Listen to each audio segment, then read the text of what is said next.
akka ilmaan abaarsaa faffacaanee gargaritti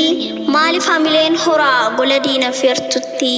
maaliif nu qaaneessitu maal taataniiti fira hin yaaduufi malee kan saba dhabe jira galfatni eemoleef taaddee kanaaree irbuun baaroo tokkummaa sabaa goggeessuuf jalaa jiruudha caaroo kanaa irbuun shinniqqaa dhaamsi magarsaa barii wal hin qoodinaa malee wal qoqqooduun salphinnaa kana barii jeneraal waaqoo guutuu gootni haajaa damsaaddoo baaleef arsitti falmanii diinaf ta'anii yaaddoo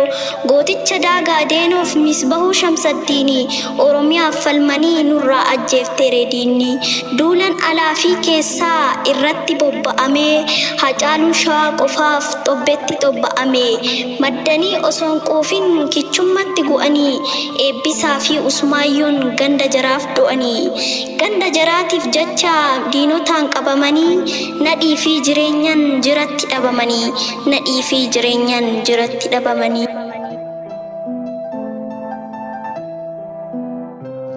lakkii qalbeeffadhu akkas miti tiru oromummaaf malee ganda ofii qofaaf gootni du'een jiru ajandaa siyaasaatiin yoo qabaannes mufaatii gandatti walgalchinee maaf simannaa kufaatii kutaan adda baanee hin dhandhamne eelaa si'iif beela taanan mana kootis beela hunduu waliin miidhamee kophatti hin qabu beenya kooti itti dhiisaa wanti oromoo kan keenya nuti qaama tokkichaa cabnu waliin okkolaa gufannu waliin kufaa kufnu waliin okkolaa tokkummaa dhiigan fidne itti dhumnee lubbuudha siyaasan adda diiguun lakki dhiisaa